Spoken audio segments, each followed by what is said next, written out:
Boa noite a todos. Estamos aqui para mais uma aula de sistemas operacionais. Vamos direto ao nosso slide. Compartilhar aqui com vocês.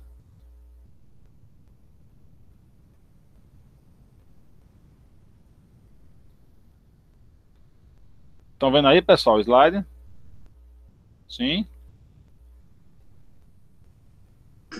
Sim. Beleza. Beleza. Então, hoje nós vamos começar o nosso capítulo 3, que é o capítulo de escalamento de processo. Certo? Vamos começar o nosso capítulo 3, escalamento de processo, que é a relação dos processos com a CPU. Vamos entender o que é o escalonamento de processo. Então, o escalonamento é a organização dos processos que estão na fila de pronto. Na fila, não. Eu não vou chamar mais de fila, eu vou chamar de estado. Estado de pronto, porque nem sempre é uma fila. Certo? Então, eu tenho aqui o estado em execução. Nós sabemos que só tem um processo aqui por vez, ou 4 processos, né? Se for o quadricore e tal, vamos tratar sempre como um processo. Então, eu tenho aqui um processo por vez e vários processos querendo usar a CPU. E eles estão aqui no estado de pronto. Vários processos estão no estado de pronto. Esse conjunto de processos que está no estado de pronto, eu tenho que organizá-los. De que forma? Dizendo quem é o próximo. Quando o quantum desse cara aqui acabar, que ele vier para o estado de pronto, que o processo vier para cá, precisa saber o seguinte: quem é o próximo? É você que vai entrar na CPU? É você? É você? Então, o escalonamento é o ato de escolher quem é o próximo a entrar na CPU. Isso é o escalonamento. O ato de escolher quem é o próximo processo a entrar na CPU. Quem faz isso é o escalonador. Existe uma parte do SO, um conjunto de funções do SO chamada escalonador. Escalonador, ou scheduler em inglês, né? Que é a parte do SO que vai fazer esse escalonamento. Esse escalonamento, tanto ele é feito no CPU bound, né, com os processos que estão rodando na CPU, como também no IO bound, aqueles processos que estão rodando nas controladoras dos periféricos e tal. Então todos eles têm o seu escalonador, certo? Porque sempre eu tenho uma fila, sempre eu tenho vários processos querendo usar simultaneamente.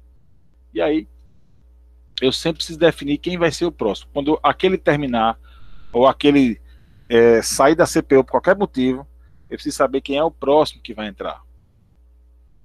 E isso acontece tanto em interrupções de hardware, que é o fim do quantum, como as interrupções de software, que é a trap, né, quando o processo vai para o estado bloqueado, por exemplo, porque ele pediu algum periférico, alguma região crítica.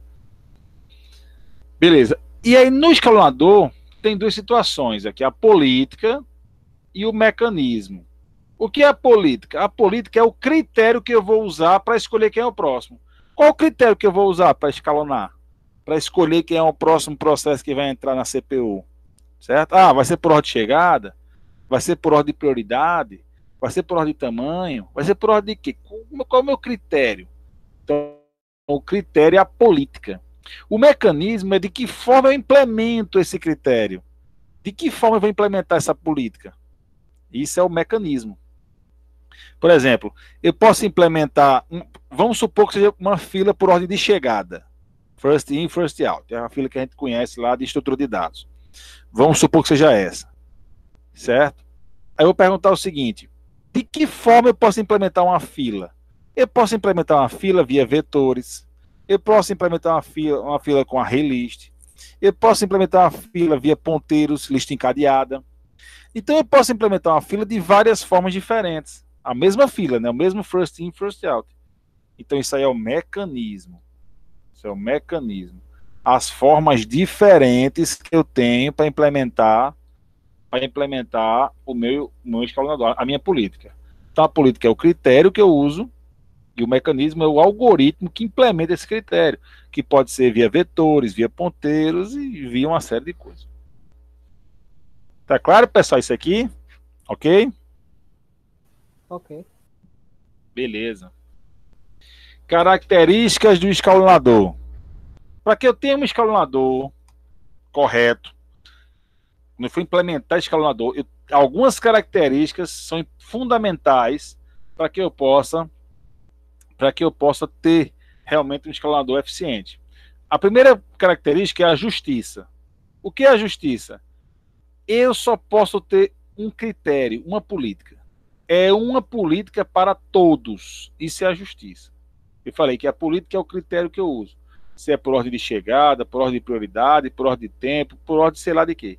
Mas esse critério eu tenho que aplicar a todos os aplicativos, todos os processos que estão esperando para entrar na CPU. Certo? Eu não posso ter dois critérios, eu não posso privilegiar alguém fora do critério. Então é um critério só e todo mundo vai ter que seguir aquele critério específico.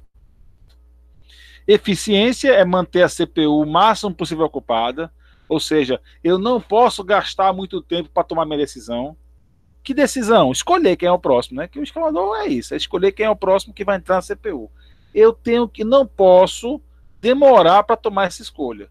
Então o meu algoritmo tem que ser rápido, tem que ser preciso na sua escolha, certo? Não pode ficar pensando, fazendo conjecturas, fazendo análises e análises para descobrir quem é que vai entrar na CPU. Não, tem que ser uma coisa objetiva, direta, clara, rápida, eficiente, certo?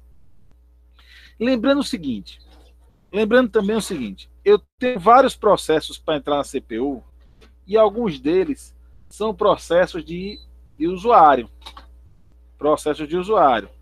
Então, eu vou ter aqui o estado em execução, eu vou ter aqui o estado de pronto, e eu vou ter vários aplicativos de usuário. O usuário está assistindo um filme, está baixando alguma coisa na internet, está acessando um site, tá, sei lá, botou algum antivírus para rodar lá para o fundo. O usuário não pode perceber que o aplicativo dele está esperando. Então, o tempo de resposta é algo preocupante. Porque eu não posso deixar na fila um processo de usuário que muito tempo para que o usuário perceba que ele não está na CPU. Então, os aplicativos de usuário tem que estar sempre na CPU. Aí sai, aí demora um pouquinho, volta, sai, demora um pouquinho, volta, sai, volta, sai, volta. Mas a demora que ele fica no estado de pronto não pode ser superior à percepção do usuário. É o tempo de resposta, certo? O usuário não pode perceber que o aplicativo dele está parando. Em alguns casos ele até percebe, mas até vamos ver depois quando é que isso acontece. Mas não é para acontecer. Não é para acontecer.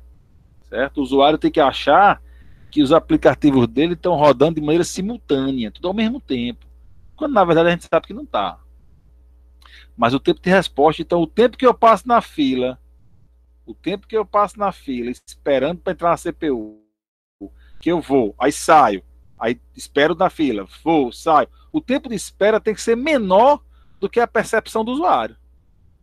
Para o usuário não perceber. Para aquele filme que ele está assistindo, não travar. Certo? Aquele filme é offline, não estou falando de filme online, não.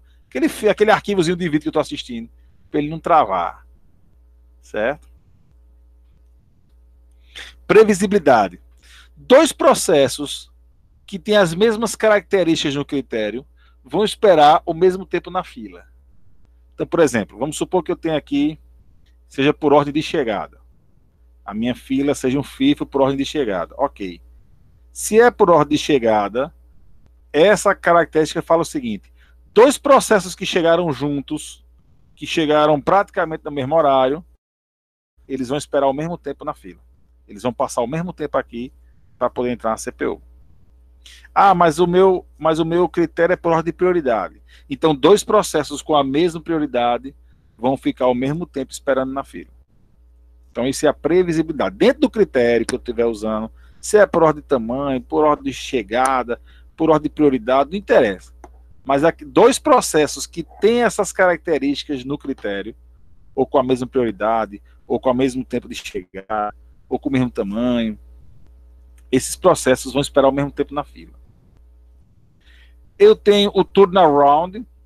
O turnaround é o tempo médio de espera. Então, turnaround é uma característica ruim. Quanto maior for o tempo de espera, mais prejudicado vai estar o meu sistema. Ninguém quer esperar em fila. Vocês gostam de ir numa fila e ficar esperando muito tempo? Não. Então, quando a fila está demorando, é porque o turnaround está alto. Eu tenho que minimizar o turnaround. Tenho que minimizar o tempo médio de espera. De todos os processos, de todos. Tenho que minimizar o turnaround. E para finalizar, o throughput. O throughput é a quantidade de processos por unidade de tempo. Então imagine o seguinte, que eu tenho 1 segundo. Em um segundo, eu tenho muitos processos entrando, acaba quanto? Sai, entra outro, acaba quanto? Sai, entra outro, acaba quanto? Sai, entra outro. Então entra e sai, entra e sai, entra e sai, entra e sai, entra e sai, entra e sai. Em 1 segundo, quantas vezes acontece esse entra e sai aqui de processo? Isso é o throughput. O throughput ele tem que ser alto, ele não pode ser baixo, não. Se ele for baixo, é porque os processos estão esperando muito tempo na fila, tem alguém monopolizando muito a CPU. Então o throughput tem que ser alto, a vazão, a quantidade de processos por tempo tem que ser alta. Então, em 1 segundo, eu tenho que ter muitos processos entrando na CPU. Quanto mais processos entrar na CPU, em 1 segundo, melhor. Tá claro, pessoal, as características do escalonador? Tá claro? Ok? Sim. Perfeito. E aí o que acontece? Eu tenho alguns tipos de SO e essas características, algumas são mais importantes para algum tipo do que para outros, certo? Eu posso ter agora algumas características que valem mais para algum tipo do que para outro. Por exemplo, para sistemas BET, e eu vou relembrar vocês na nossa classificação de sistemas operacionais multitarefa. Sistemas operacionais multitarefa, eu tenho 3 tipos de sistemas operacionais. Os BET, os tempo compartilhado e os tempo real. Certo? Tive isso aí. Muito bem. Em sistemas BET, o que é um SO BET? É aquele que não interage com o usuário. Né? Você instala um SO para operar lá um sistema, operar umas máquinas e tal, então ele não interage com o usuário. Para esse tipo de SO, as características mais importantes é a eficiência, ele tem que ser rápido, é o turnaround, é o throughput. São as características mais importantes para um sistema BET. Certo? O tempo de resposta, por exemplo, não é tão importante, porque o tempo de resposta ele fala do usuário. E aqui não tem usuário no BET, então não é tão importante o tempo de resposta. Importante ele ser eficiente, turnaround, né, o tempo médio de espera, throughput, a vazão. Então isso aí são importantes. No caso de sistemas de tempo compartilhado, que é o que a gente tem aqui em casa, esse sistema que a gente usa no dia a dia, o Windows, o Linux e tal, esse pessoal tem que ser o mais importante é o tempo de resposta. É o usuário não perceber que os aplicativos dele estão se alternando. É deixar o usuário achando que é tudo simultâneo, naquela ilusão da simultaneidade que não existe. Certo? Todas elas devem estar presentes no SO, de propósito geral, todas elas, mas algumas são mais importantes do que outras. E em tempo real, nos SO de tempo real, a previsibilidade para que eu possa cumprir os prazos, porque o tempo real são sistemas que têm prazo para rodar. Né? Eles têm prazo para rodar. Então, a previsibilidade, eu saber quando um processo vai terminar, vai começar, vai entrar na CPU, é importante para que eu mantenha o tempo real do meu sistema. O máximo possível. Certo? Todas as características são importantes, todos devem existir, mas dependendo do tipo de processo, alguns são mais importantes do que outros. Tá claro isso, pessoal? Ok? Certo? Ok. Estratégias do escalonador. A estratégia, ele fala em relação ao SO ser monotarefa ou multitarefa, certo? Sistemas não preemptivos, de estratégia não preemptiva, são SOs monotarefa. É bom que eu tenha SOs monotarefa, aonde? em sistemas batch e sistema de tempo real, certo? São sistemas onde é interessante a monotarefa. No caso do batch, não faz diferença ser mono ou multitarefa, porque ele não tem interação com o usuário mesmo, então não tem ninguém esperando, não tem ninguém se estressando. Então ele pode ser monotarefa até para questão de eficiência, né? Os monotarefas são mais rápidos que os multitarefas. E os de tempo real são aqueles sistemas que têm prazo. Então, sistemas que têm prazo são sistemas geralmente dedicados. Eu coloco os SOs dedicados àquela tarefa. Já que ela tem prazo, ela é importante, tem que rodar naquele momento, naquele dia e tal. Então, eu faço sistemas dedicados a ele. Ser dedicado pode ser uma tarefa, não tem nenhum problema. As estratégias preemptivas são aquelas que compartilham tempo, né, que são as multitarefas, onde tem vários aplicativos se alternando para usar a CPU. E aí, é claro, para SOs interativos, aqueles SOs que interagem com o usuário, são aqueles SOs de tempo compartilhado. Opa! Peraí. SOs de tempo compartilhado são os SOs preemptivos, os SOs multitarefa. Tá claro, pessoal, isso aqui?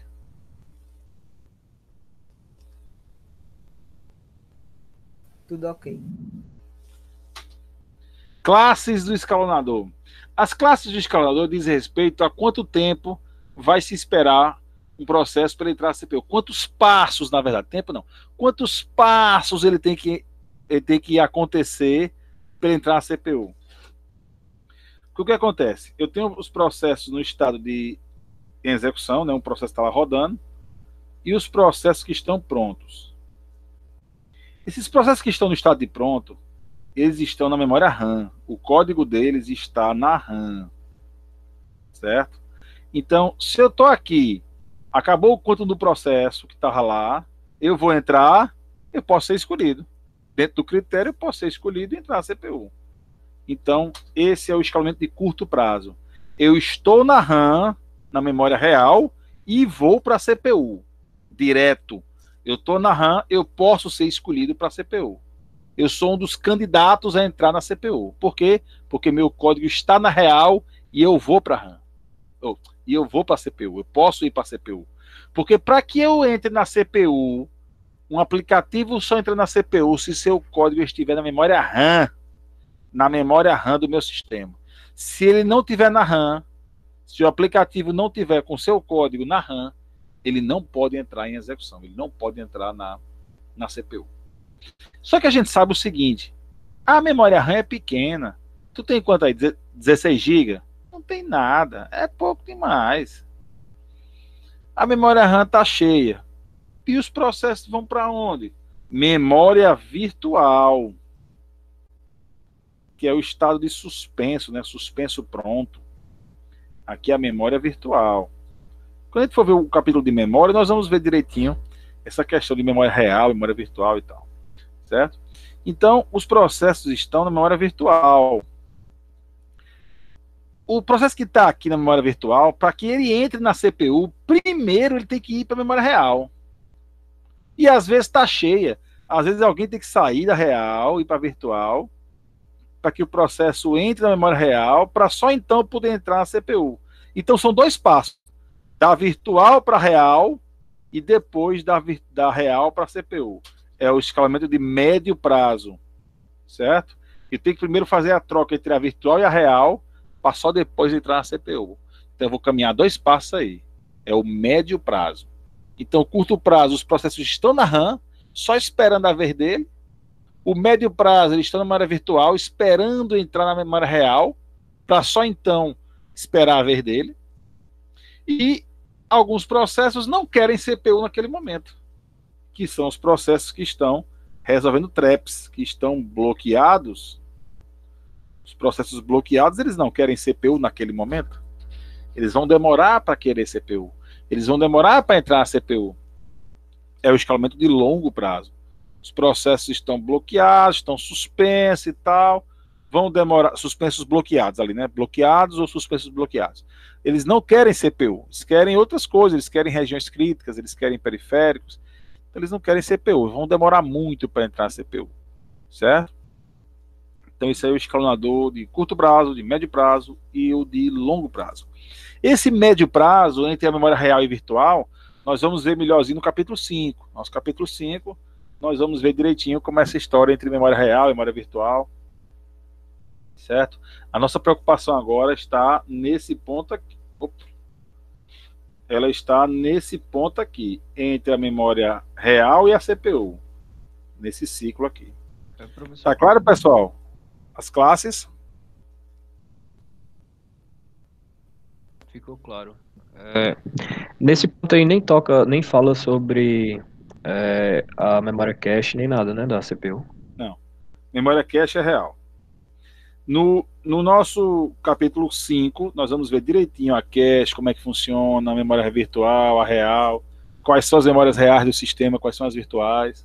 É porque você falou que a memória real, nesse caso aqui, é a memória RAM, né?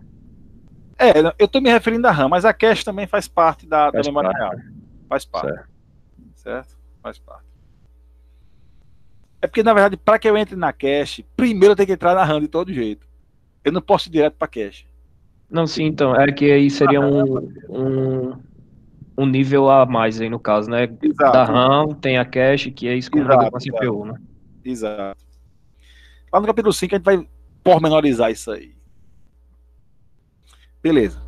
Características dos processos escalonados. Alguns escalonadores têm como critério a prioridade do processo.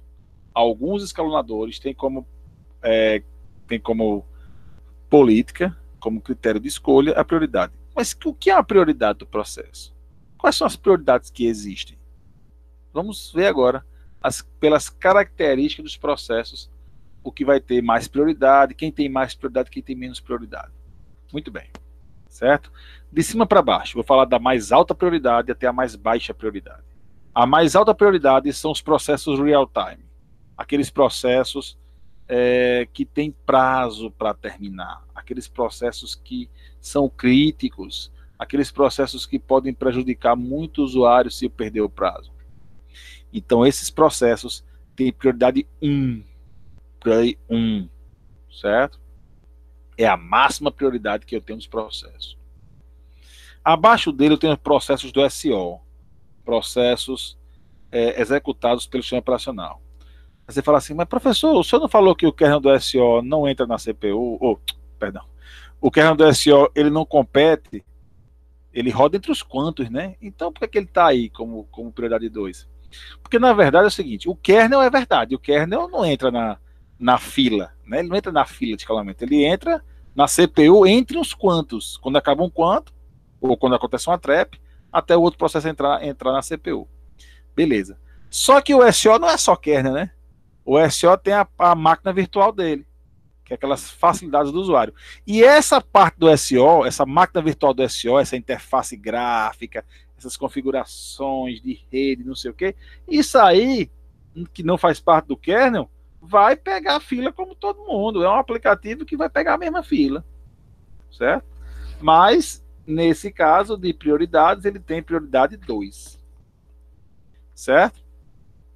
Abaixo dele, com prioridade 3, eu tenho os processos que interagem com o usuário. Aqueles que são os interativos, aqueles que interagem muito com o usuário, que passam a sua maior parte do tempo interagindo com o usuário. Na prioridade 4, eu tenho os processos IO-bound, aqueles que interagem muito com periféricos. Processos que interagem muito com periféricos, passam a maior parte do tempo deles trabalhando só com periféricos. É o IO-bound.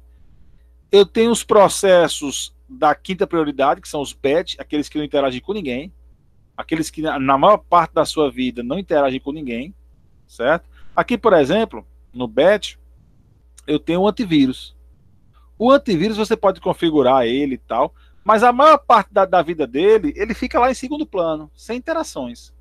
Fica lá, em segundo plano, esperando alguma consulta, alguma coisa, mas não interage com o usuário, não interage com o periférico, assim, tal, ele fica ali em segundo plano, tal, aparecer ali algum arquivo novo, ele vai lá, checa, certo? Então, é um aplicativo batch. A maior parte da vida dele, ele passa rodando em segundo plano, sem interação, certo? Os IO-bound ficam a maior parte do tempo interagindo com periféricos, como, por exemplo, uma webcam. O webcam não interage com o usuário. O aplicativo que controla o webcam, você configura e tal, beleza, e deixa ele lá. E ele vai ficar só trabalhando com a câmera, ele e a câmera, ele e o periférico, São os railbound. Passa a maior parte do seu tempo interagindo com o periférico. O interativo pode ser um joguinho, né? Um joguinho é que possa direto aí, né? O usuário só interage, o usuário em si interage demais com o jogo, né? Então a interação é mais com o usuário. Na sexta prioridade, eu tenho os processos que interagem muito com a CPU, no caso, com a unidade de lógica e aritmética, ULA. Lembram da ULA? ULA, unidade de lógica e aritmética. Lembram dela, não? Sim? Sim. Beleza. Então, processos de renderização de imagem, processos que fazem muitos cálculos matemáticos, que passam a maior parte da sua vida fazendo cálculos e mais cálculos, esses processos têm a última prioridade, a prioridade mais baixa, que é a 6. A 6 é a mais baixa de todas, que é os processos CPU-bound. Certo? Então, em sistemas que utilizam prioridade como critério, esses são os critérios que ele vai considerar, né, dependendo da natureza do processo. Beleza. Essas prioridades, elas podem ter subníveis. Por quê? Beleza. Eu vou escolher por ordem de prioridade. Então, quem tem mais prioridade vai entrar primeiro na fila. Mas e se eu tiver, por exemplo, 10 processos interativos? 10. Quem é o primeiro da fila? Desses 10 aí, quem vai entrar primeiro? Então, eu faço subníveis de prioridade. Sei lá, 3.1, 3.2, 3.35. Certo? Aí não seria por ordem de chegada não, né, professor? Não, aqui é pelo uso mesmo. Aqui é de que forma ele está usando. Não tem nada a ver com chegada. Um processo que chegar agora, ele pode ir direto para o começo da fila, já ser o primeiro. É por isso que eu não quero falar em fila, porque fila fica dando a ideia do first in, first out, né?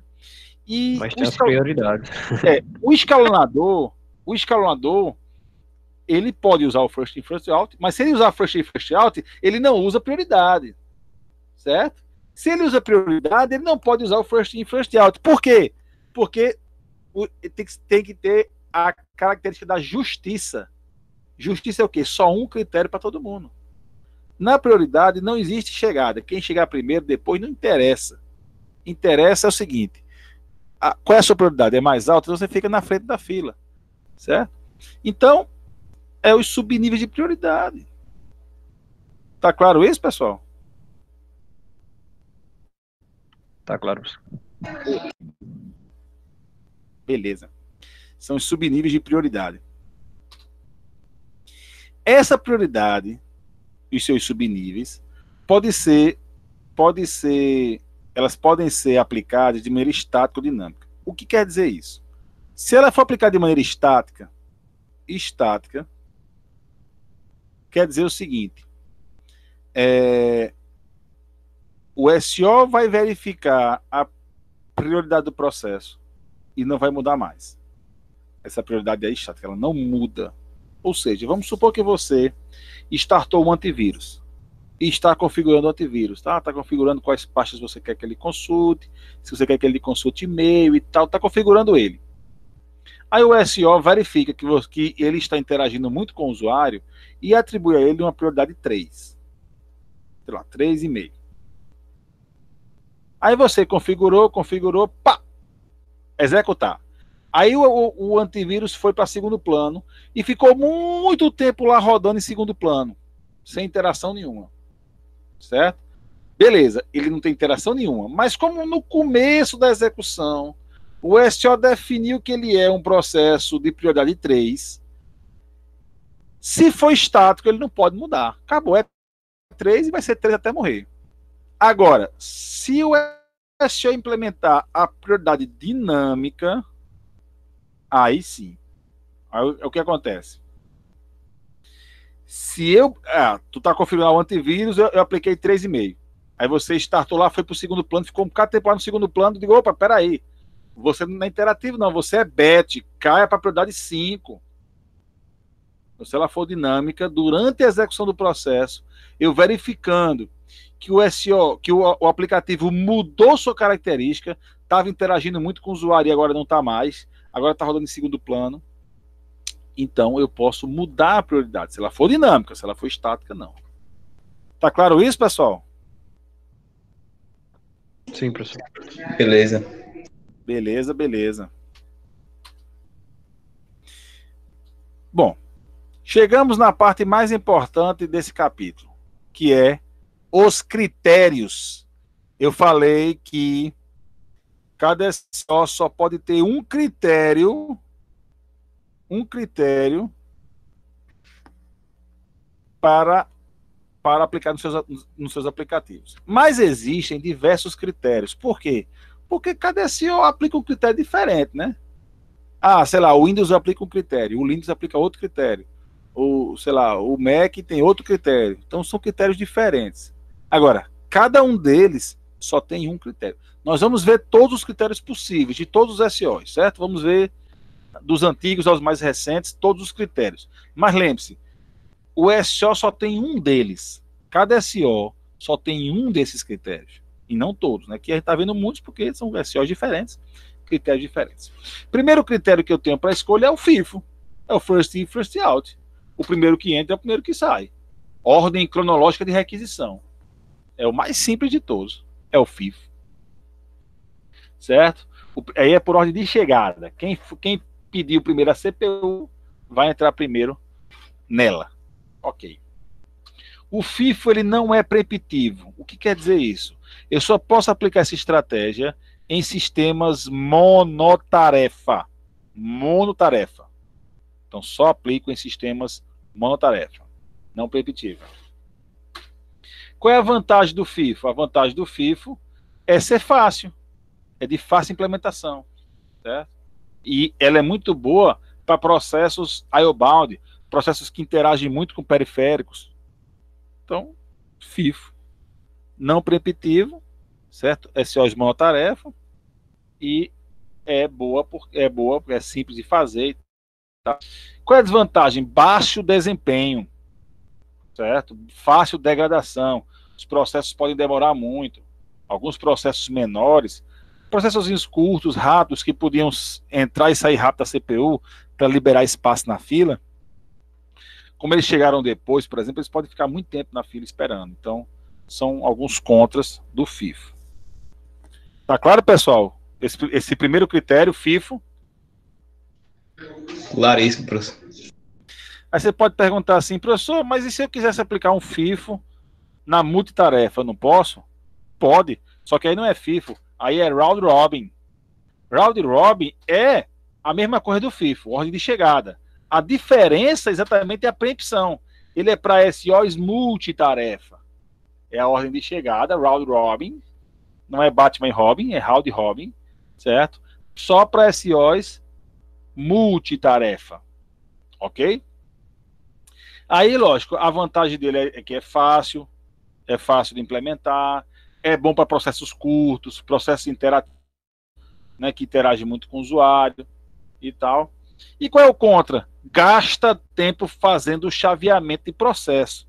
O que é o chaveamento? Aqueles 8 passos, quando acaba o quanto do processo e tal. Só que é aquela coisa, né? É um mal necessário. O chaveamento de processo é um mal necessário. Não tem o que fazer. Tenho que chavear e pronto. É um mal necessário. Então, eu vou gastar esse tempo, mas as vantagens que eu tenho em gastar esse tempo superam as desvantagens. O próprio gasto do tempo. Certo? Esse é o Round Robin.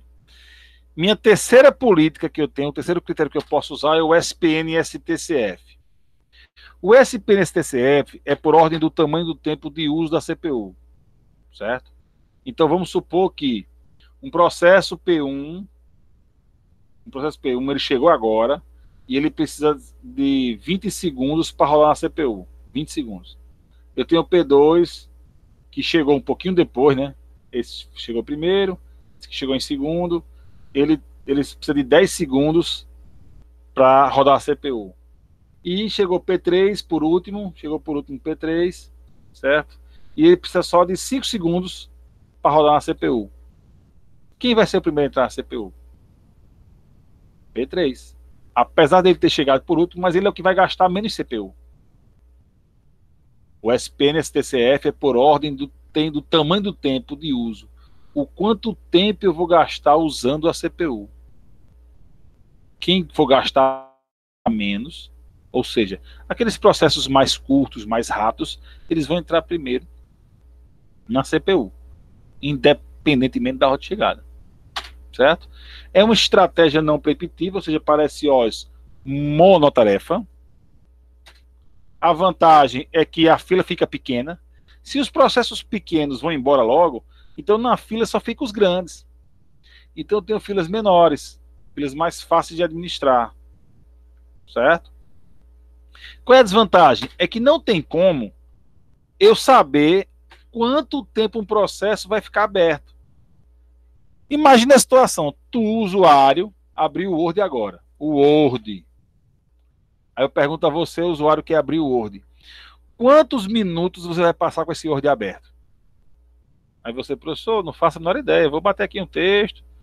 Não sei se vai dar tempo, se não der. Se der sono no meio, eu vou dormir, vou desligar e vou dormir. Se não der sono, eu fico mais tarde. Eu não faço a menor ideia de quanto tempo.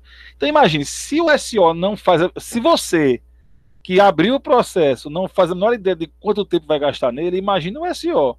Como é que o SO vai adivinhar quanto tempo você vai gastar naquele aplicativo? Então isso é muito difícil de estimar. Para SOs BET, que não tem interação com o usuário, aí existem cálculos que facilitam isso aí. Então esse tipo de política, ela é boa para processos que eu tenho como calcular o tempo, quanto tempo o processo vai ficar na CPU, certo? Porque senão a política fica inviável. Como é que eu vou adivinhar em quanto tempo, quantos minutos o meu usuário vai passar usando o aplicativo? Não tem como eu prever isso, não tem como o SO prever isso. Por mais que ele faça estimativas de histórico, geralmente esse usuário passa meia hora usando o Word. Mas mesmo assim, naquele dia tu vai usar a noite toda. Tá no último dia ali para entregar o TCC, aí tá no último dia, vai passar a noite toda. É assim. Então, isso é uma desvantagem. Em sistemas que não tem interação com o usuário, tô falando, né? Sistemas BET, sistemas de tempo real. Opa, sistema de tempo real é mais fácil ainda, né? Porque ele tem prazo para rodar. Então eu posso estimar o tempo, o prazo que ele vai rodar. Aquele prazo ali é o tempo que ele tem para rodar. Então fica mais fácil de fazer essas estimativas. Então, SPNSTCF para sistemas BET e sistemas de tempo real, não para sistemas interativos. Eu tenho o SPNSTCF, que é monotarefa, né? Monotarefa, não preemptiva, e eu tenho a versão dele preemptiva, o SPNSRTCF, que é o mesmo STCF com retroalimentação. Botou um R aqui a mais, de retroalimentação. Mas é a mesma coisa, pelo tempo de vida. Só que ele é preemptivo. A vantagem são também as filas pequenas. E a desvantagem, mais uma vez, impossível ficar estimando quanto tempo o usuário vai deixar no sistema dele. Professor, também pode acontecer, tipo assim, tem um processo de 20 segundos e vai vir nos processos pequenos, de 5, 7 segundos, e sempre vai vir nesse processo de menos tempo, e acaba que o de 20 segundos pode ficando para trás, sem executar, no caso, né? Pode acontecer isso. Mas vamos pensar o seguinte. Vamos pensar aqui o seguinte. Os processos entram em um segundo. Um processo entra pelo menos 500 vezes na CPU. Então, dificilmente vai ficar chegando processo pequeno, que vai impedir um processo maior de entrar na CPU. Porque para isso, tinha que chegar a 500 processos por segundo. 500 processos por segundo. Difícil, né? É realmente. Porque o SO trabalha em microsegundos, em nanosegundos. Então, para que o usuário não perceba a multitarefa, a percepção do usuário é de 1/10 de segundo. Então, se o usuário está usando 4 aplicativos, os 4 o usuário não pode perceber e eu tenho que entrar e sair da CPU mais rápido que 1/10 de segundo. Senão o usuário percebe. E aí eu tenho um aplicativo entrando 500 vezes. Então, nesses 500 intervalos aí por segundo, não vai entrar o suficiente para monopolizar a máquina, para deixar alguém morto lá na fila, né? Beleza. O que seria essa retroalimentação do SPN SRTCF? É o seguinte, deixa eu limpar aqui, ó. Seguinte, imagine que eu tenho um processo P1, ele vai gastar, sei lá, 20 segundos na CPU. Eu estimei, né? O SO estimou que esse processo vai gastar 20 segundos. P1. Eu tenho um processo P2 que ele vai gastar 15 segundos. E um processo P3 que ele vai gastar 10 segundos.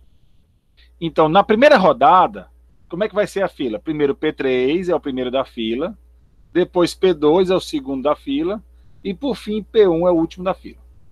Aí vamos supor que quando o P3 entrou na CPU, eu dei a ele 2 segundos de quantum. 2 segundos de quantum, certo? Então, ele ia rodar 10 segundos, só vai rodar agora o quê? 8 segundos. Porque 2 ele já rodou, né? Eu dei 2 segundos de quanto? Já rodou esses 2. Então, só faltam 8 para ele. Aí, P2, eu dei um quantum a P2 de 10. 10 segundos de quantum para P2. Então, o P2 que era 15, só falta agora 5 segundos para ele rodar. Certo? E aí, quando veio o P1, quando o P1 foi entrar na CPU, eu dei a ele um quantum de 18 segundos de quantum. Olha, eita, quantum grande danado. Mas eu dei a ele 18 segundos, ele rodou 18 segundos. E quando ele saiu aqui da CPU, só faltava 2 segundos. Então, na próxima rodada da fila, a fila já se inverteu. Porque P1, que era o último da fila, ele agora vai ser o primeiro da fila. Porque o tempo dele agora é 2. Aí P2 ainda é o segundo. E P3, que era o primeiro da fila, agora é o último. P3 agora está lá atrás. Isso é a retroalimentação. A cada vez que a fila roda, eu reorganizo os elementos. Certo? Então, um processo... Então, mais um motivo para que um processo não fique moscando lá na fila. Porque se um processo está moscando muito na fila, eu começo a diminuir o quanto dos outros e a dar um quanto a ele bem grandão. O que vai acontecer é que o tempo dele vai ficar pequeno e ele vai ganhar mais espaços na fila. Certo? Esse aí é o SPN SRTCF. Tá claro, pessoal? Ok. Beleza. A próxima política é a política mais legal de todas, na minha opinião. O HRRN. O HRRN, ele ordena a fila por ordem de fator. Fator? Que negócio é esse de fator, professor? O fator é um valor calculado por uma fórmula matemática, que é o tamanho do tempo. O tamanho do tempo é o mesmo tamanho do tempo que o SPN SRTCF usa. Né, o tamanho do tempo. Só que o HRRN não é só o tamanho do tempo. É tamanho do tempo. É tamanho do tempo mais o turnaround, que é o tempo médio de espera na fila, né, o turnaround, dividido pelo tamanho do tempo. Então o HRRN calcula o fator se preocupando agora com o tempo de espera. Aqueles processos com o tempo de espera muito alto, eles vão influenciar isso no cálculo do fator, certo? Essa ordem, ela tanto pode ser decrescente como crescente, ou seja, do maior fator para o menor fator, ou do menor para o maior, certo? Pode variar também isso aí na hora de aplicar o HRRN. Mas é dessa forma que ele calcula o fator.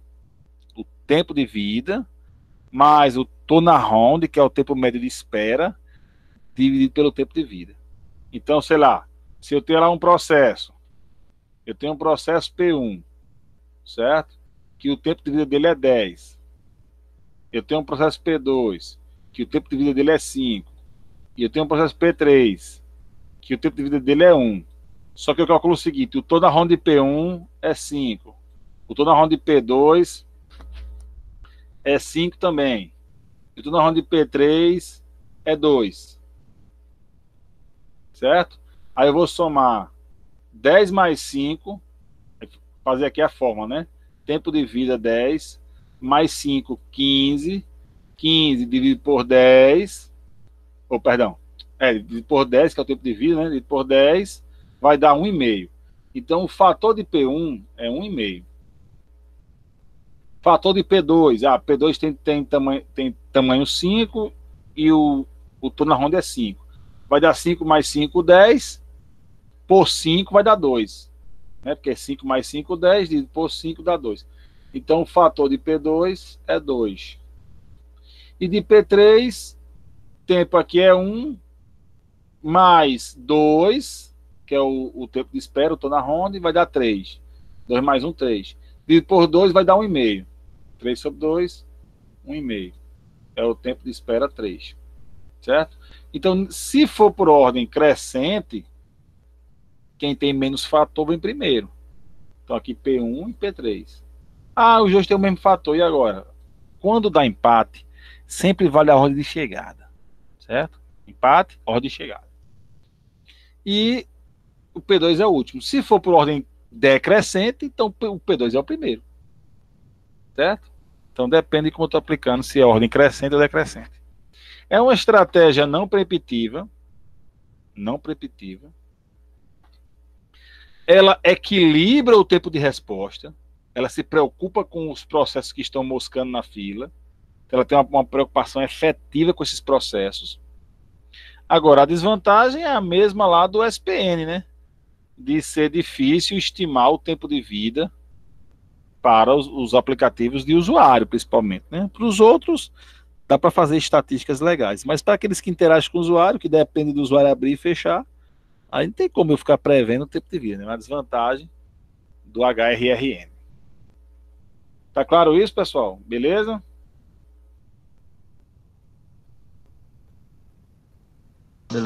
Beleza. Próxima política é com prioridade. Com prioridade. É por ordem de quê com prioridade, pessoal? É por ordem de quê? Professor, rapidinho. Maurício perguntou no chat aqui se o HRRN também define a quantidade de quanto liberado por cada processo, para cada processo. Não. Nenhuma das políticas define quanto. Nenhuma delas mexe com quanto. Certo? O quanto é calculado meio que estatísticas do SO, mas isso o escalamento não interfere. É tanto que no chaveamento, o SO calcula o quanto na fase 5, né, no passo 5. E o escalonador só atua no passo 6. Então, quando esse algoritmo vai rodar, ele já calculou o quanto do processo. Antes de eu saber quem é o próximo, antes do escalonador começar a rodar, eu já calculei o quanto. Então, o SO calcula primeiro o quanto. Então, o escalonador não influencia o quanto. Pelo contrário, ele pode ser influenciado pelo quanto. Certo? Porque primeiro calcula o quanto, para só depois escolher quem é o próximo. Só depois rodar esse algoritmo. Beleza. Quando tiver pergunta aí no chat, vocês avisam aí, pessoal, porque eu tô aqui no slide, né? Não fico olhando muito o chat, não. Mas vocês dão um ponto aí que eu volto lá e fico respondendo. Beleza. Muito bem. HRRN, porque alguns podem não ter microfone, né? Alguns alunos podem não ter microfone e não ter como falar. Beleza. Com prioridade. É por ordem de quê? De prioridade. Eita, tem gente estudando aí, viu? Tem um pessoal que está estudando. Muito bem. Ordem de prioridade, claro, né? É evidente. Ordem de prioridade. Nós já vimos as prioridades, né? Aquelas características lá, real time, SO, interativo, IOBound, BET, CPUBound. Tem que botar uma pergunta dessa na prova aí, professor. Quando eu boto, todo mundo erra. Eu boto, o pessoal erra. É impressionante. Então, ordem de prioridade. O ordem de prioridade é aquelas características que nós vimos ali há alguns minutos atrás, certo? É preemptiva para SOs multitarefa, tem uma vantagem de considerar a importância do processo. São processos mais importantes, processos mais rentáveis para o meu sistema, né? Então, são processos que vão realmente ganhar espaço na CPU. A desvantagem é os processos de prioridade baixa, esses podem ficar moscando na fila. Essa política é a que mais deixa a gente moscando na fila, certo? Os processos de baixa prioridade, eles realmente vão ficar parados, porque o que acontece é o seguinte: imagine que eu tenho um processo P1 que tem prioridade 3 e um processo P2 que tem prioridade 2. O que vai acontecer? Aqui é a CPU. Aí P2 tem prioridade mais alta, né? Porque 2 é mais do que 3, né? A prioridade máxima é a 1. Quanto mais perto de 1, mais alta a prioridade. Então esse cara aqui vai entrar na CPU. Pá. Quando ele sair, o SO vai chegar e vai dizer assim: ei, fila, quem é que tem mais prioridade aí na fila? Ah, sou eu, P2. Ah, então entra de novo, P2. Aí P2 sai. E agora, quem tem mais prioridade? Sou eu de novo, P2. Ah, entra de novo, P2. E P1 fica moscando, entendeu? P1 fica na fila lá, porque ele tem prioridade mais baixa. Um processo de alta nunca vai ficar esperando um processo de baixa prioridade. É aí que entra a importância da prioridade dinâmica. Eu poder mudar a prioridade dos processos de acordo com o tempo de espera. Então, se o processo P2 está monopolizando a máquina, eu posso alterar a prioridade dele só para permitir que o outro processo entre na CPU. Certo? Então, é por isso que a prioridade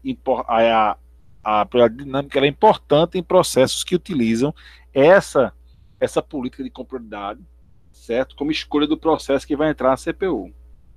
Porque a cada vez que acaba o quanto, ele olha para a fila e pergunta quem é que tem mais prioridade. E quem está saindo pode ser o que vai entrar.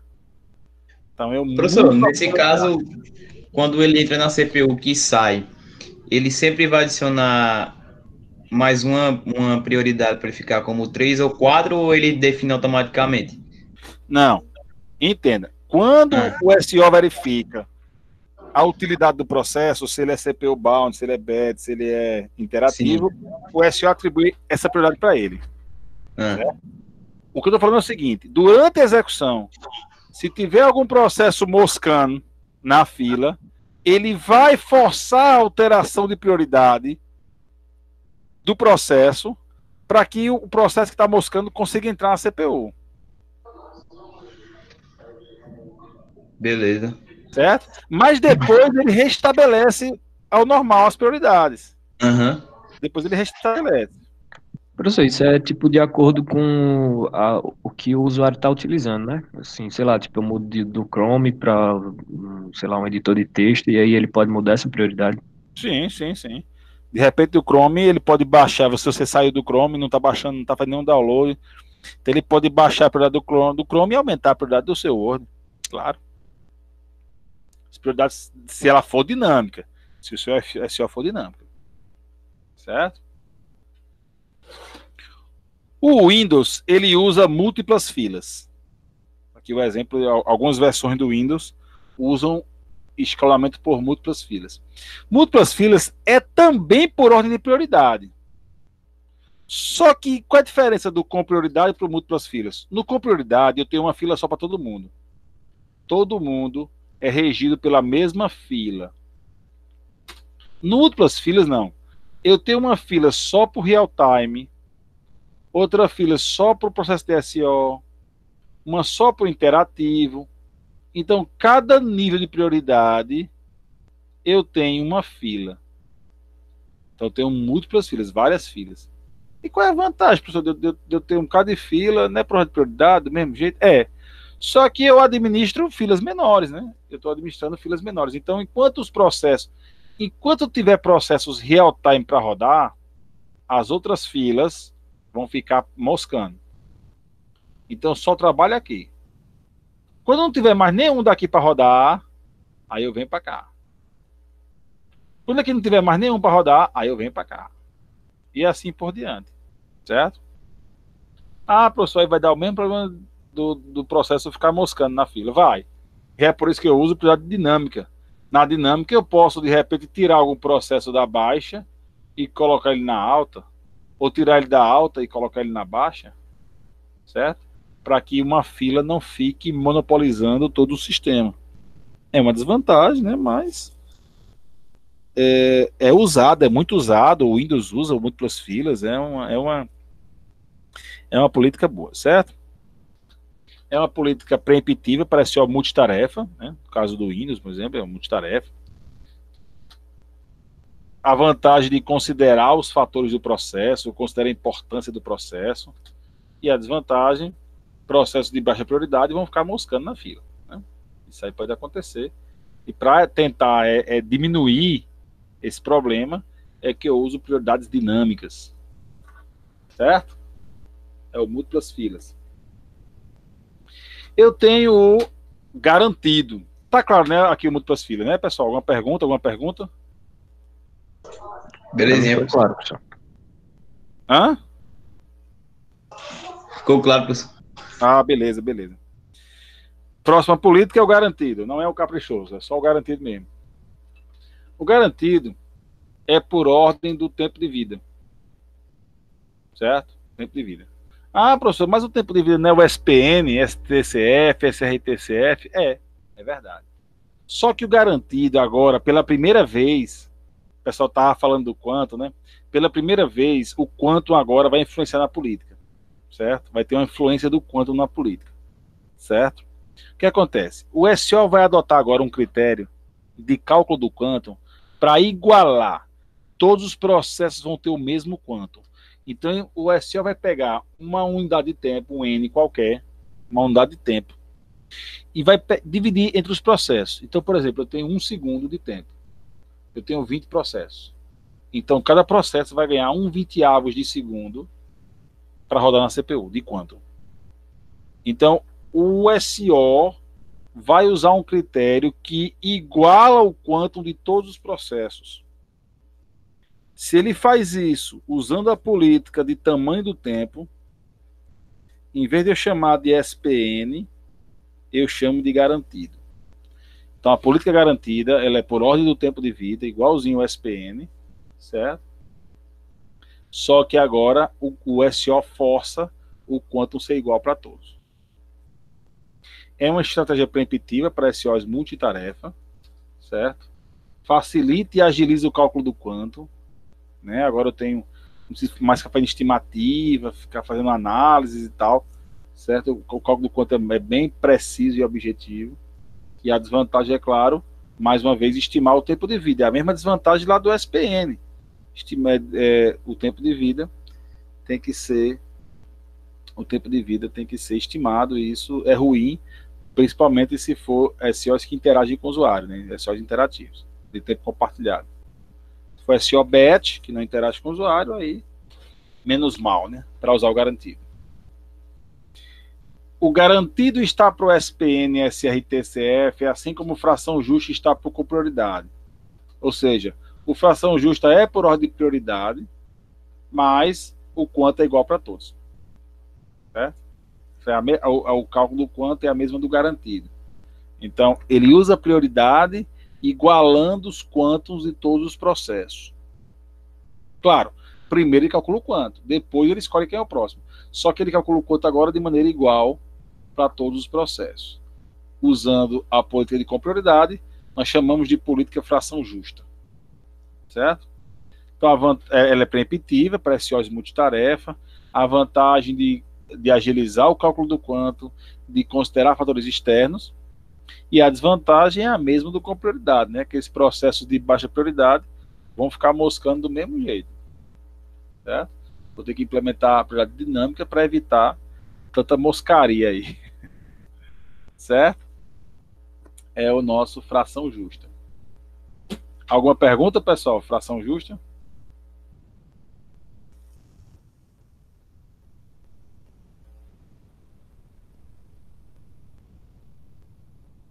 Eu creio que não.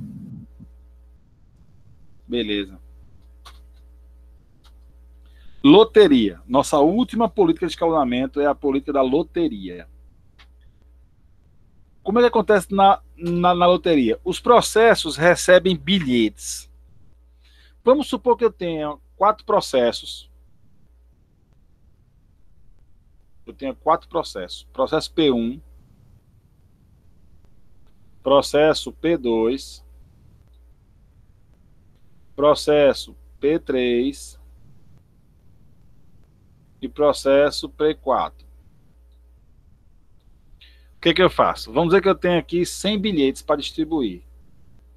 São 100 bilhetes, certo? Eu tenho 4 processos, cada um vai receber 25 bilhetes. Então, de 0 a 25. Aí esse aqui vai ganhar de 26 a 50. Esse aqui vai ganhar de 51 até 75. E esse aqui de 76 a 100. Então, cada um ganhou 25 bilhetes. Certo? Aí o SO sorteia um bilhete. Ah, deu, sei lá, 48. De 0 a 100, né? De 1 a 100 aqui, perdão, de 1 a 100. Aí ele deu 48. Aí 48 tá aqui dentro do P2.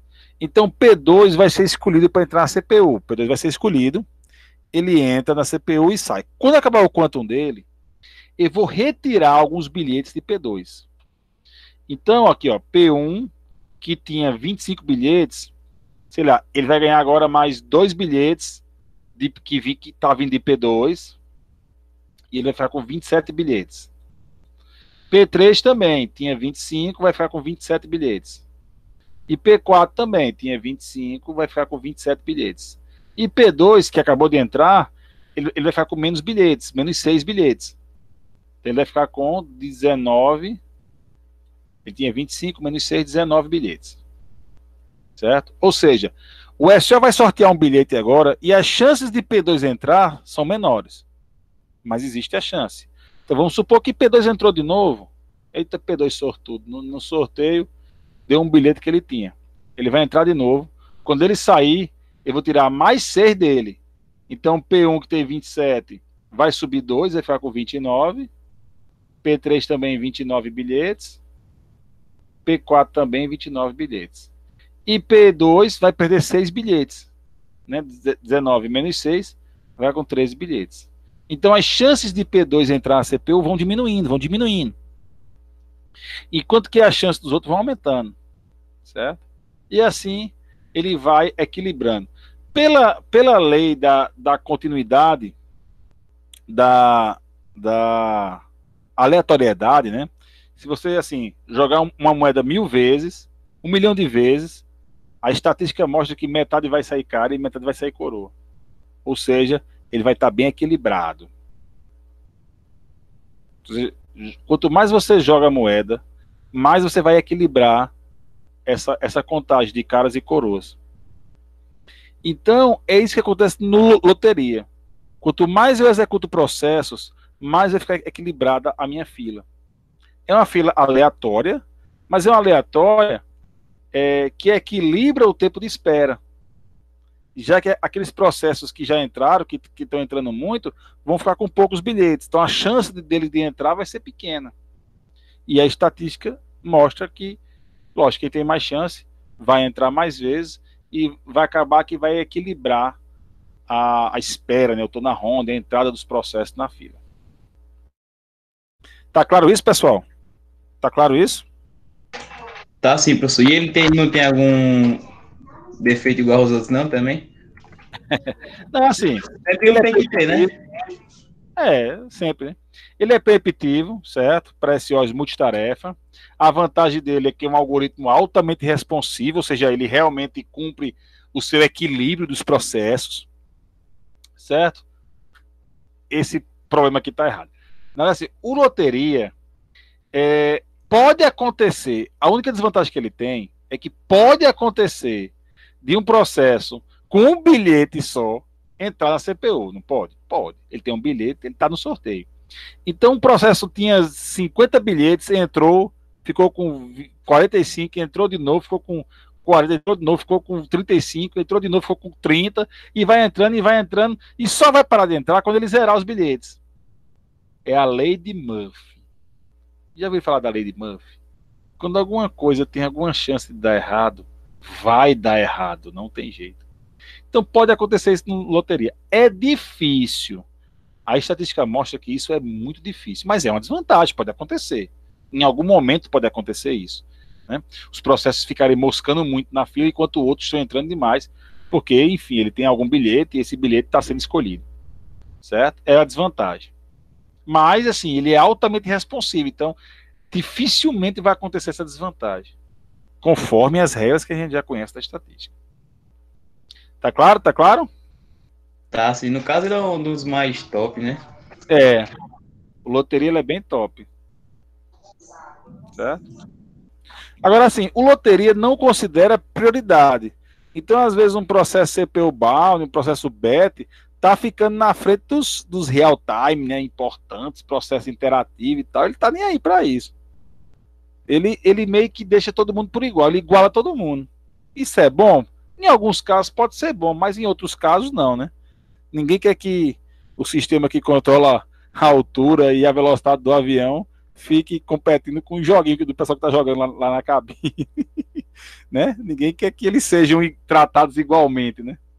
Então, nem sempre é bom loteria nesse sentido, né? Alguns quando eu trato de processos que têm prioridade alta, são processos importantes, não é bom que eu use loteria, porque pode dar errado. E se der errado, o prejuízo vai ser grande, né?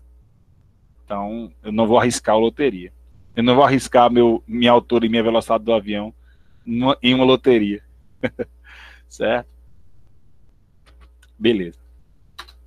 Isso aqui, o texto que está aqui embaixo está errado. Eu falei, mas está errado. Recomendações.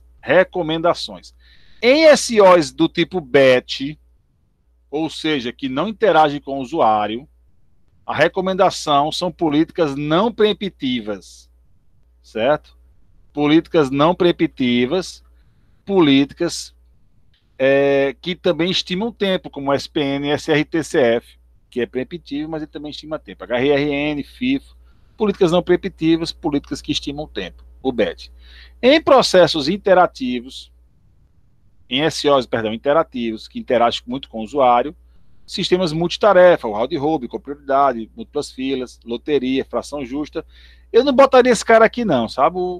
Tem um autor lá que botou aqui no interativo, o SPN, mas eu não consideraria porque é difícil eu estimar o tempo que o usuário vai demorar usando um aplicativo. Isso é difícil. Então eu retiraria esse cara daqui. Eu botei aqui porque está lá na literatura. Existe um livro lá que está falando isso aqui, mas eu não botaria não, assim, a princípio, eu não botaria ali não, certo? Mas são as recomendações. No caso de real-time, no caso dos sistemas real-time, esse que eu falei aí da velocidade do avião, é uma coisa muito crítica, né? Então tem que fazer uma análise bem criteriosa disso aqui, certo? Uma análise criteriosa. Então assim, por exemplo, tempo real. Tem risco de vida? Se tiver risco de vida, ele é altamente crítico. Risco de vida. Alguém pode morrer se o sistema ficar lá moscando na fila. Certo? Agora, se ninguém morrer, pode ser um não crítico.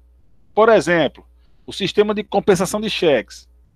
Compensação de cheque, beleza, né? Você tem aquele prazozinho lá do cheque e tal. Aí, de repente, o sistema perdeu o prazo. Aí tu foi lá, tirou o dinheiro, o cheque voltou. E você achou que estava cumprindo o prazo, né? Mas não cumpriu o prazo, atrasou e voltou seu cheque. Você não vai morrer por isso, né? Mas é uma coisa chata, né? Uma coisa indesejável, uma coisa que a gente não quer que aconteça. Então, assim, é o tempo real, ele tem que rodar naquele tempo, mas é não crítico, né? Ninguém vai morrer por isso. Existe a questão da constância, sistemas constantes, que ele tem um período específico para rodar. Nesse caso do cheque, né, todo dia, à meia-noite, ele tem que fazer a compensação dos cheques. Então, existe um prazo, e o prazo é periódico, é diário. Né, existe uma sequência disso. Ou pode ser aperiódico, como é o caso do avião, certo? Eu vou calcular a velocidade e a altura do avião quando eu estiver voando. Nem sempre isso não tem uma periodicidade. Porque às vezes o avião tem que parar para abastecer, tem que fazer manutenção e tal, atrasa um avião, atrasa voo, aí você não sabe quando você vai precisar desse sistema, né? Os sistemas são aperiódicos, são quando eu precisar deles. Não tem um prazo específico, né? Então, essas coisas eu tenho que analisar para saber que tipo de escalonador eu vou usar. E eu tenho que saber se o sistema é escalonável, se ele suporta o tempo real, se ele consegue calcular, sei lá, se ele consegue compensar todos os cheques do Brasil dentro do prazo, ou se ele realmente consegue calcular a velocidade e altura do avião em tempo que o piloto consiga fazer alguma reação caso dê algum problema, certo? Então, o sistema escalonável é aquele que suporta o tempo real. Eu digo que ele é escalonável, eu posso torná-lo, eu posso escalonar ele sem nenhum problema, certo? E aí cada caso é um caso, né? Cada sistema, cada criticidade e tal, é um caso que vai acontecer. Tá claro, pessoal, isso aqui? Beleza. Beleza? Hierarquia de escalonamento. Bom, eu falei que o SO tem que ser justo, ou seja, o mesmo critério para todos. Mas vamos supor que eu tenha um processo pai, um pai starta um processo filho, X, e starta um processo filho Y, e starta um processo filho Z. Para quê? X vai fazer uma operação e vai gerar um valor, V1. Y vai capturar V1, ele vai ler V1, e com base em V1 vai gerar V2. O Z, com base em V2, ele vai ler V2, com base em V2 vai gerar um resultado. O resultado é o que o pai quer. Certo? Pergunta, se Y entrar primeiro na fila, o que ele vai fazer na CPU? Se Y entrar primeiro na fila, o que ele vai fazer na CPU?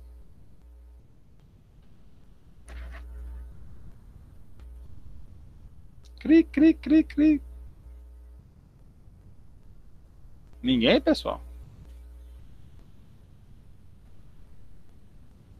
X1 X vai fazer um cálculo e vai gerar V1. O Y vai capturar V1 para gerar V2. E o Z vai capturar V2 para gerar a resposta. Se o Y chegar primeiro na CPU, o que ele vai fazer na CPU? Nada, porque ele depende do valor que vai sair de X. Exatamente, ele não vai fazer nada. Vai perder tempo. Vai gastar minha CPU, vai ocupar minha CPU, vai ocupar o tempo da CPU sem fazer nada. Então, um processo pai, ele tem que informar ao escalador a ordem dos filhos. Escalador, primeiro X, depois Y, depois E, senão não vai dar certo. O pai pode fazer isso? Pode. Como? O escalonador, ele é parametrizado, ele recebe parâmetros, ele é uma função. E ele tem os parâmetros que você pode passar por valor. Você passa os parâmetros para ele. E esses parâmetros ele vai usar para ordenar os filhos. Dentro do critério, sem infringir o critério. Então, por exemplo, se é por ordem de prioridade, eu posso, então X aqui eu posso dar uma prioridade 3.1, esse cara aqui 3.2 e esse cara aqui 3.3. Pronto. E jogo eles na fila. Como é por ordem de prioridade, quem tem mais alto aí? 3.1 é X. Naturalmente o X vai entrar primeiro. Professor, isso é umas... Isso é uma? Não ouvi, ficou mudo. Cortou aí. Isso é uma? Subprioridade, outra coisa. É. Subprioridade, isso. Eu defino subníveis de prioridade para que eu mantenha a ordem dos filhos. Para que eu mantenha a ordem dos filhos. Certo? São os meus... é por ordem do tempo de vida. Eu vou ter que estimar o tempo de vida e é por ordem do tempo de vida. Beleza, então eu vou estimar para X um tempo de vida, sei lá, A. Para Y, eu estimo um B que vai ser maior que A. Que vai ser maior que A. E eu estimo aqui para Z um tempo C que vai ser maior que B. Então, se é por ordem do tempo de vida do menor para o maior, e eu atribuo isso aqui, e jogo eles na fila, naturalmente o X vai entrar primeiro, porque o tempo dele é o menor. Então, os parâmetros que o escalador recebe facilita nessa ordenação dos filhos. Facilita na ordenação dos filhos. Certo, pessoal? Certo. Beleza? Ok. E chama de threads. Eu falei também, lá no começo do capítulo 2, que a gente tinha a questão das threads. Um aplicativo só possui vários usuários simultâneos, como é o caso, por exemplo, do portal do aluno. Existe uma cópia dele no servidor, desse aplicativo, portal do aluno tem no servidor, e vários alunos acessam esse aplicativo ao mesmo tempo. Certo? É uma thread, ele vai gerando threads. Cada usuário que entra no aplicativo, ele vai gerando threads. E aí eu pergunto o seguinte, qual thread vai entrar primeiro na CPU? É o escalonamento de threads. Qual das threads, qual dos meus alunos vai entrar primeiro na CPU? Certo? Nesse caso, o SO não faz nada. O SO não sabe que thread existe. Só quem sabe que isso existe é o aplicativo. Então, o programador do aplicativo que está usando o thread, ele é que tem que definir a ordem dos filhos. É ele que tem que dizer quem é o primeiro, quem é o segundo. O programador do aplicativo. O SO não escalona thread. Certo? O SO não sabe que thread existe. Ele escalona o processo. Então, para escalonar a thread, quem é o usuário que vai entrar primeiro? É por ordem de chegada? É por ordem de prioridade? Ah, se de repente o diretor acessar o sistema, será que ele tem mais prioridade que o aluno? É por ordem de prioridade? Ou não, é por ordem de chegada mesmo? Quem chegar primeiro vai rodar primeiro? Então, tudo isso aí tem que ser analisado na hora de eu montar o meu algoritmo que faz threads. Mas é o algoritmo que faz isso, não é o SO. O SO nem sabe que thread existe. Ele trata como se fosse o aplicativo rodando. Certo? Isso aí eu chamo de threads. Tá claro isso aí, pessoal? Ok? Ok. Beleza. Qual é a melhor política? Vamos fazer uma avaliação de políticas. Claro que isso depende também do tipo de SO, qual é a finalidade. Mas eu posso definir alguns testes para saber qual é a melhor política, certo? Eu posso fazer uma análise. Uma análise é um estudo teórico. É um estudo teórico da política. Eu vou fazer alguns modelos matemáticos, como, por exemplo, uma rede de filas. Eu posso fazer um autômato. Eu posso fazer uma rede neural. Eu posso fazer o cálculo do tempo médio. Eu posso fazer alguns cálculos matemáticos e desses cálculos eu gerar qual é a melhor política. Eu analisar os resultados dos cálculos e, baseado nesses resultados, eu defino qual é a melhor política. Isso é uma análise. Essa forma de avaliar uma política, ela é uma forma barata. É uma forma, assim, de custo muito baixo, porque é só papel e caneta, né? Eu pego aqui as políticas e no papel, aqui na caneta eu faço o meu cálculo em matemática aqui, uso uma calculadorazinha e tal, pronto, cheguei no meu resultado. Então o custo é baixo o custo, muito bom, né? Custo, baixo custo.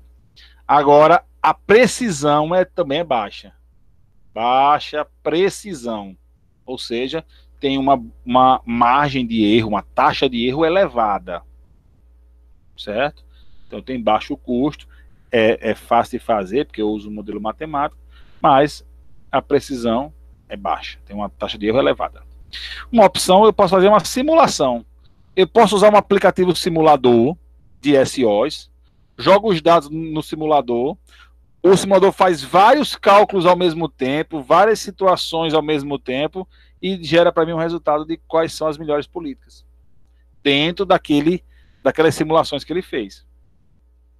Então, no caso da simulação, eu tenho um custo um pouco mais elevado, porque eu tenho que programar o simulador, tenho que comprar, projetar um simulador de SO, certo? Então, o custo razoável, mas a precisão é melhor. É uma precisão mais razoável também. É uma precisão bem legal. Em relação à análise, é uma precisão melhor. Mas, claro, se o meu SEO é de propósito geral, quero vender meu SEO e tal, então eu faço a experimentação. Na experimentação, o custo é bem alto, mas a precisão também é bem alta, tá? A margem de erro é pequena. Custo e precisão são altos. O que é experimentação? É eu implementar a política no baixo nível, colocar no ambiente real, instalar no SEO, instalar meu SEO, compilar o SEO. Então eu faço um FIFO. Fiz aqui um FIFO no Assembler. Fiz no Assembler, coloquei ele no meu SEO, compilei meu SEO, instalei meu SEO. Em uma situação real no computador, eu analisei o desempenho da política FIFO.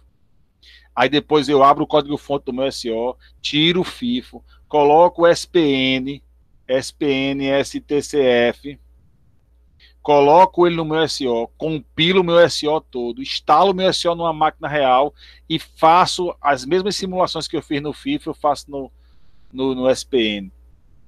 Aí depois eu vou lá no código-fonte, retiro o SPN, coloco o HRRN, compilo o meu SEO de novo, executo o SEO, instalo numa máquina real e faço os mesmos testes lá que eu fiz. Então a experimentação é testar na prática, no computador, na arquitetura. Mas o custo é alto. Por quê? Porque eu preciso de programadores em Assembler, eu tenho que recompilar SEO, são coisas demoradas, são coisas que levam muito tempo. Implementar em Assembler todas as políticas não é fácil. Precisa de pessoal preparado, pessoal experiente, pessoal que saiba compilar SEO, tirar a função do SEO, botar a função do kernel do SEO. Isso não é tão simples. Né? Qualquer errinho dá tudo errado e trava tudo e fica tudo travado. Então, eu preciso pagar profissionais experientes ou me qualificar, né, para fazer isso. Isso gasta dinheiro. Então, o custo é alto. Mas a precisão é alta. A minha margem de erro é quase zero. Eu estou trabalhando em um ambiente real, em uma situação real de política. Tá claro, pessoal, como é que eu faço uma avaliação de políticas? Alguma pergunta? Beleza. Beleza. Bom, no nosso caso, nossa disciplina, infelizmente, nós não vamos fazer experimentação, a gente não tem tempo para isso, nem conhecimento para fazer isso, certo? Não vamos usar o simulador, não vamos fazer simulações em um simulador, então nos resta fazer uma análise. Eu vou fazer com vocês uma análise e dessa análise nós vamos tirar a melhor política. Vamos calcular qual é a melhor política através do cálculo do tempo médio. Então nós vamos fazer realmente, matematicamente falando, vamos fazer uma continha aqui e tal, para a gente definir qual é a melhor política baseada em uma situação. Vamos fazer uma análise, certo? Obviamente que hoje não dá mais tempo, né? Já são 10 horas agora. Não vamos fazer essa análise hoje, mas na próxima aula, vamos começar a próxima aula fazendo essa análise. Vamos realmente calcular matematicamente para uma política, para todas as políticas, para a gente ver qual é a melhor delas em alguma situação específica. Tá claro, pessoal? Ok? Alguma pergunta? Ok. Beleza, então, por favor, coloque o nome de vocês no chat como chamada. Tenham uma boa noite a todos. Conto com vocês amanhã, às 18h50, para a gente ver esse assunto aí, calcular esse cálculo do tempo médio aí, que é muito importante e vai cair na prova, hein?